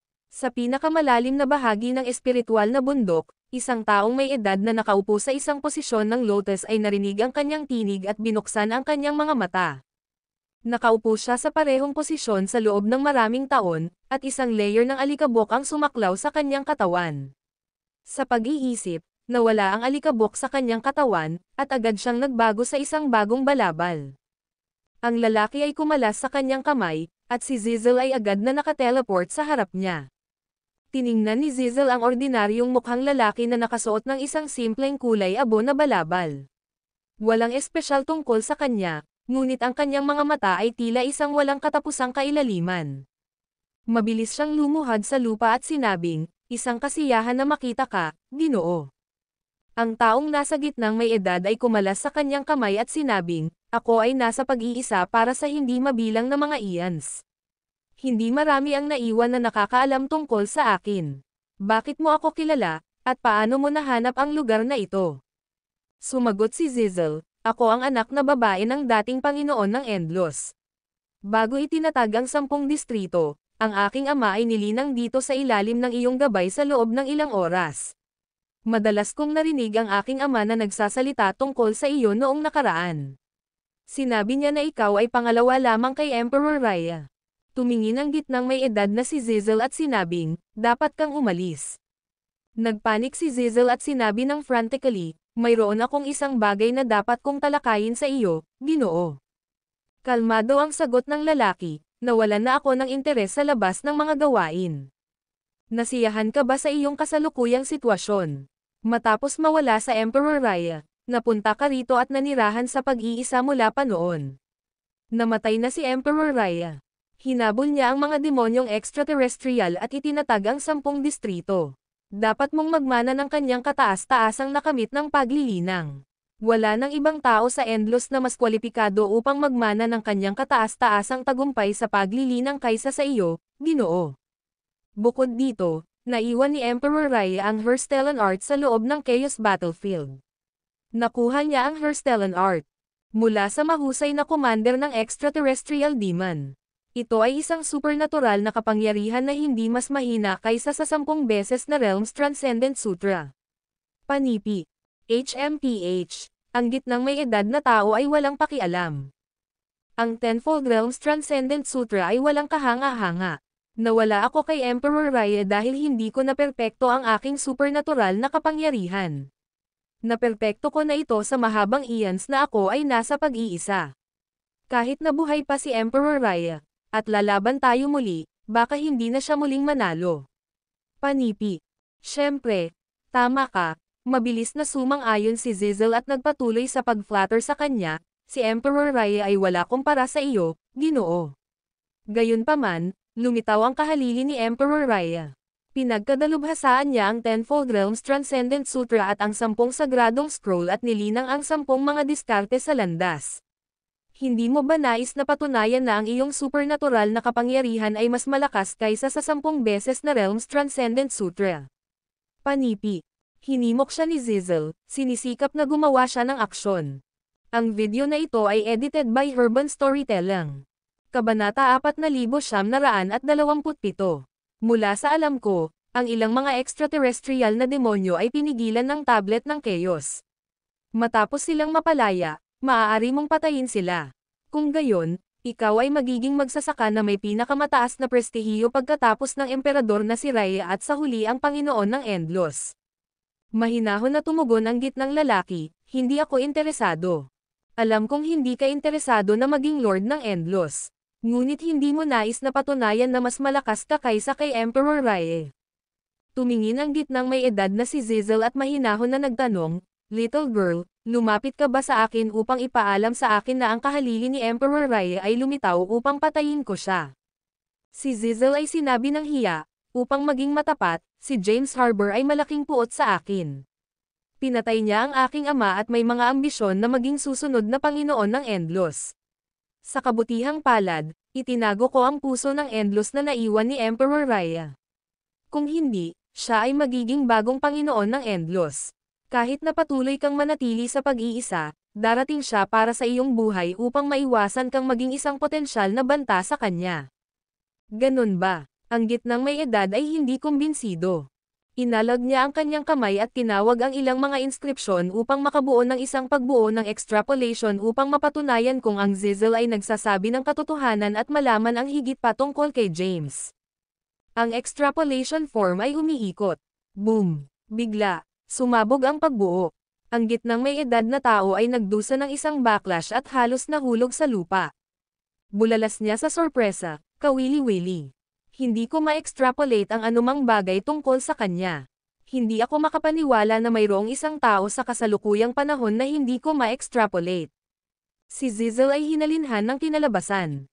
Nag-aalala siya na matuklasan ng gitnang may edad na siya ay nagsisinungaling at papatayin siya. Ang pangalan ng gitnang may edad ay si Taranzak. Siya ay isang kilalang powerhouse sa panahon ng Emperor Raya. Dati siyang nakikipagkumpetensya kay Emperor Raya. Sa huli, nawala siya at nagpunta sa pag-iisa. Kahit na ang mga Endlos ay nasa kaguluhan at sa ilalim ng pag-atake ng mga extraterrestrial demonyo, nanatili siya sa pag-iisa. Kapag ginamit niya upang makipagkumpetensya kay Emperor Raya para sa pangangibabaw ng Endlos, siya ay nasa rurok ng ranggo ng kaguluhan at isang ranggo na mas mababa kaysa kay Emperor Raya, na nasa ranggo ng Chaos Comprehension. Ang pagkakaiba sa ranggo ng paglilinang ay nagresulta sa kanyang pagkatalo kay Emperor Raya. Hindi mo ba talaga nais ang kataas-taasang nakamit ng paglilinang na naiwan ni Emperor Raya matapos talunin ang mga extraterrestrial demons? Nais mo bang pumasok sa ranggo ng Chaos Comprehension? Tumingin si Zizel kay Taran. Kalmado ang sagot ni Taran, ikaw ay isang magandang skimang. Upang mabuhay muli ang iyong ama, sinusubukan mong palayain ako. Ang mga extraterrestrial demon ay pinigilan sa ilalim ng Chaos Tablet. Bagaman hindi ma-extrapolate ni Taran ang anumang bagay na may kaugnayan kay James, nakikita niya sa pamamagitan ng plano ni Zizel. Ang katawan ni Zizel ay nanginginig sa takot. Sinabi ni Taran ng may ngiti, ang iyong maliit na trick ay walang silbi sa akin. Gayunpaman, maiiwasan ko ang mga demonyong extraterrestrial kahit na pinalaya sila. Kahit na ang dating tagapangasiwa ng demonyo ng extraterrestrial ay maaaring hindi isang tugma laban sa akin ngayon. Ikaw ay matalino at pinamamahalaang upang mapik ang aking pagkamausisa. Makakatagpo ako kay James Caden at makita kung anong uri siya ng pagkakaroon. Panipi.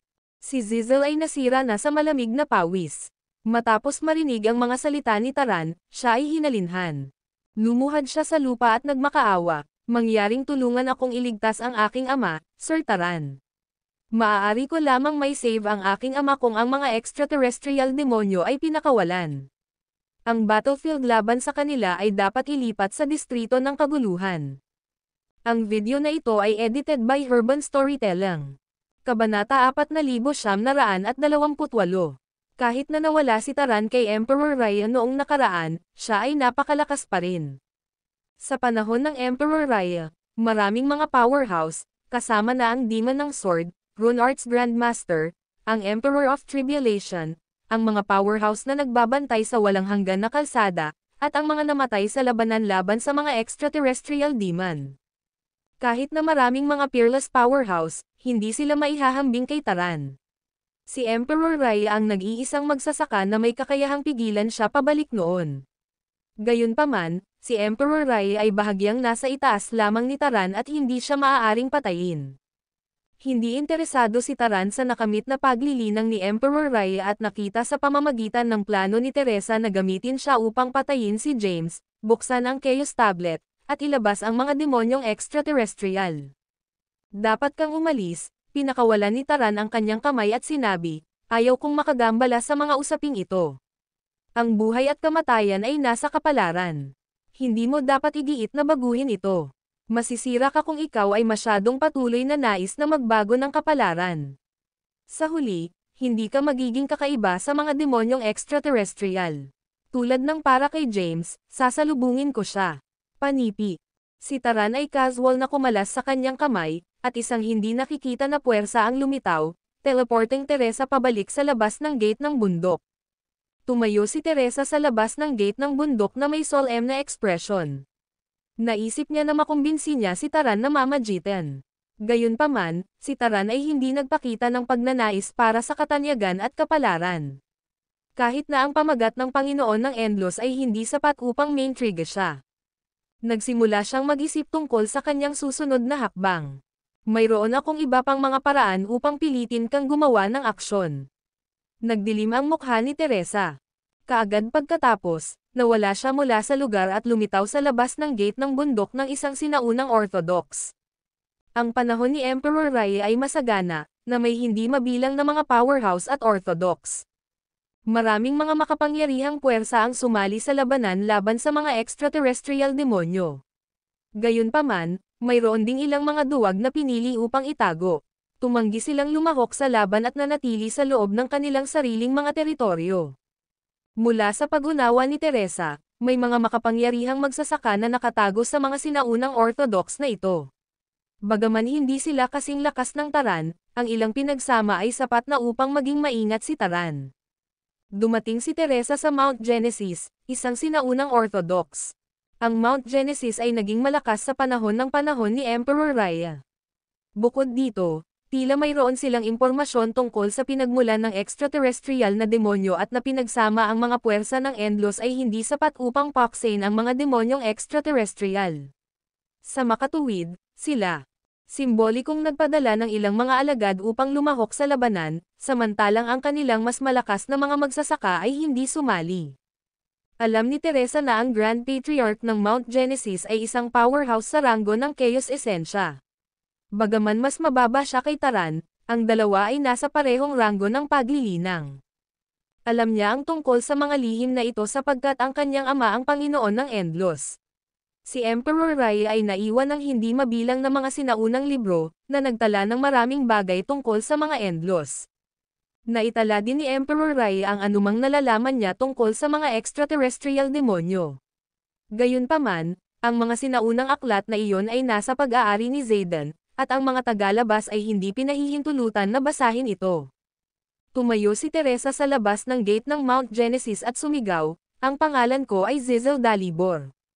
Ako ang kasalukuyang Endless Lord at narito ako upang bisitahin ang Grand Patriarch ng Mount Genesis.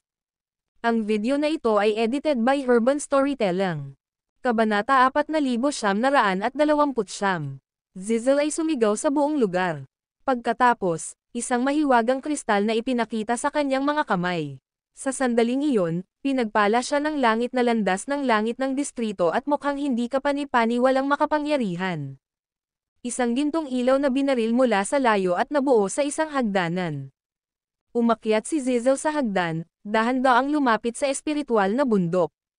Di nagtagal, nakarating siya sa isang espiritual na bundok at nakita ang isang matandang lalaki na nakaupo sa bangin. Ang matatandang lalaki ay may mahabang balbas at nakasuot ng kulay abo na balabal.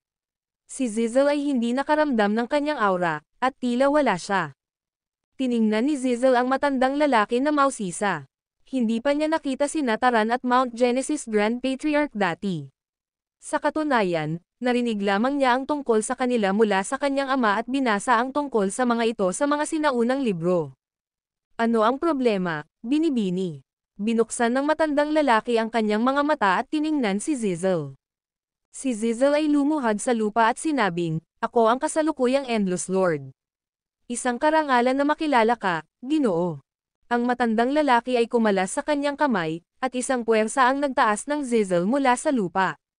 Magaan ang sinabi niya, "Ang iyo ay pekeng. Maaari lamang akitin ang kapangyarihan ng langit ng distrito. Hindi ito may kakayahang kontrolin ang 10 makalangit na landas." Panipi. Ang Grand Patriarch ng Mount Genesis ay isang walang kapares na powerhouse at maaaring sabihin sa isang sulyap na peke ang endless heart ni Zizel. Ganun ba? Nagulat si Zizel. Ito ay pekeng. Naisip ni Zizel sa kanyang sarili, iniwan ito ng ama para sa akin, kaya paano ito magiging pekeng?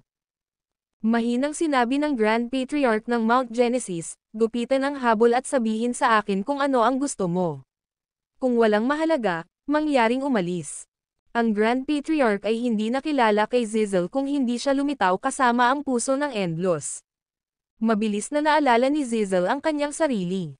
Anuman ang pagiging tunay ng Endless Heart, ang layunin niya ay hikayatin ang Grand Patriarch ng Mount Genesis na lumabas mula sa pag-iisa. "Sir, alam mo ba ang Chaos Battlefield na naiwan ni Emperor Rye?" Kaya ano? Ang Grand Patriarch ng Mount Genesis ay tumugon ng walang pasubali, na tila hindi interesado sa Chaos Battlefield. "Hindi mo ba alam na iniwan ni Emperor Raya ang Herstellan Art sa loob ng Chaos Battlefield? Ito ang supernatural na kapangyarihan ng mahusay na komandante ng extraterrestrial demon. Bukod dito, iniwan din niya ang 10 beses na Realms Transcendent Sutra at 10 sagradong scroll." Mahinahon na sinabi ng Grand Patriarch ng Mount Genesis, at kahit gaano kalakas ang Herstellan Art o ang Tenfold Realms Transcendent Sutra ay, nilikha sila ng ibang tao. Sila ang mga nakamit na paglilinang ng iba. Kahit na nakuha ko at nilinang sila, nangangahulugan ito na wala. Susundan ako sa kanilang mga yapak.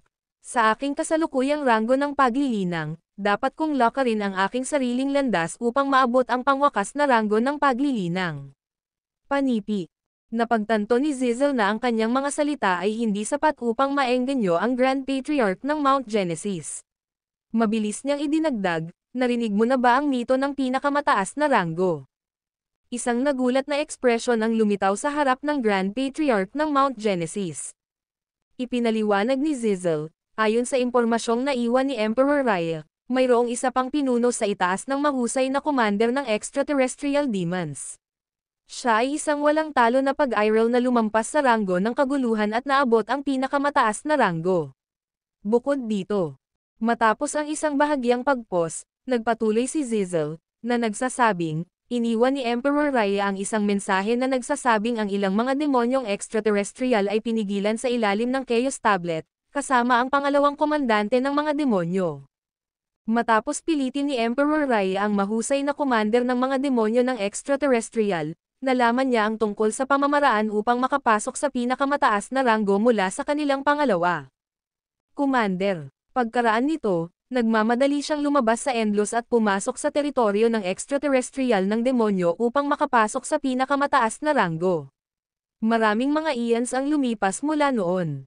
Marahil si Emperor Raya ay nakapasok na sa pinakamataas na ranggo ngayon. Gayun din, si Taran, na natalo ni Emperor Raya, ay nag-iwan na ng pag-iingat. Sinusubukan niyang malaman ang higit patungkol sa pinakamataas na ranggo mula sa pangalawa ng extraterrestrial na mga demonyo. Commander, kung huli ka, maaaring makuha ito ni Taran. Matapos patayin ni Taran ang pangalawang commander, hindi mo malalaman kung paano ipasok ang pinakamataas na ranggo. Panipi.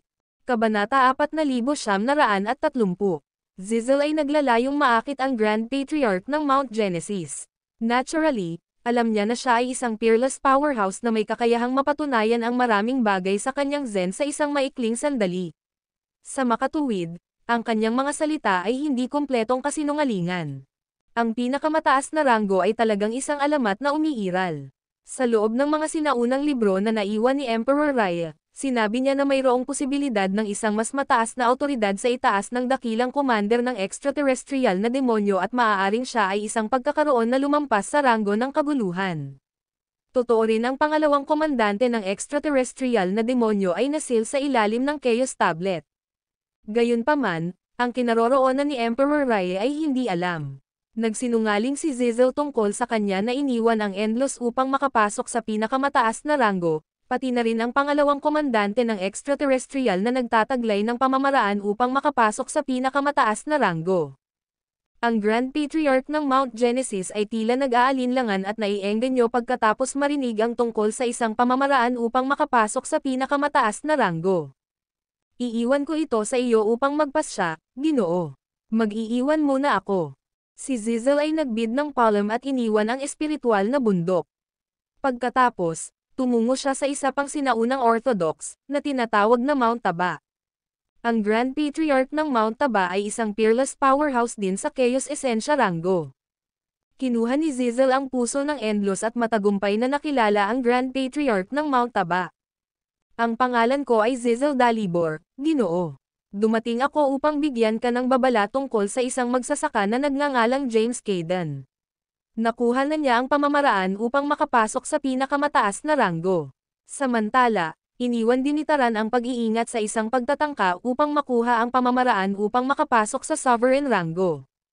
Nagpunta si Zizel sa ilang mga sinaunang Orthodox at nakipagpulong sa mga powerhouse na kilalang-kilala sa panahon ng Emperor Raya, na pinaputok sila upang iwanan silang mag-iwan ng pag-iisa.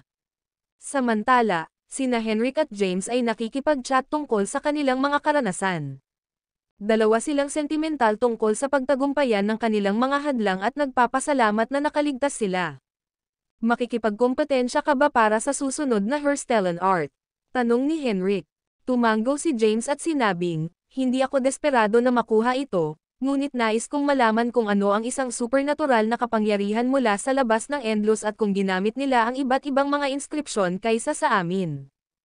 Ilang oras na ang nakalilipas, nilikha ni James ang kanyang sariling porma sayon. Ang kanyang pag-unawa sa inskripsyon ay lumalim, at madali niyang may set up ang iba't ibang uri ng mga porma sayon.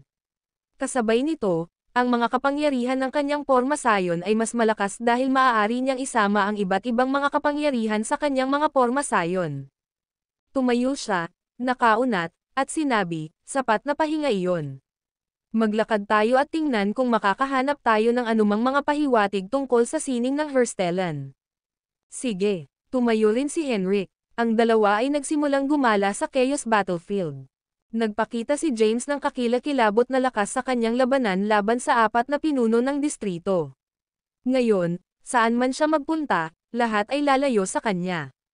Ang Chaos Tablet ay matatagpuan sa loob ng isang madilim na mundo sa hangganan ng Endless. Swoosh! Isang taong nasa gitnang may edad na tumingin ng 40 taong gulang at may suot na isang simpleng balabal ay lumitaw. Tumawid siya sa likuran ng kanyang likuran at tiningnan ang tablet sa harap niya.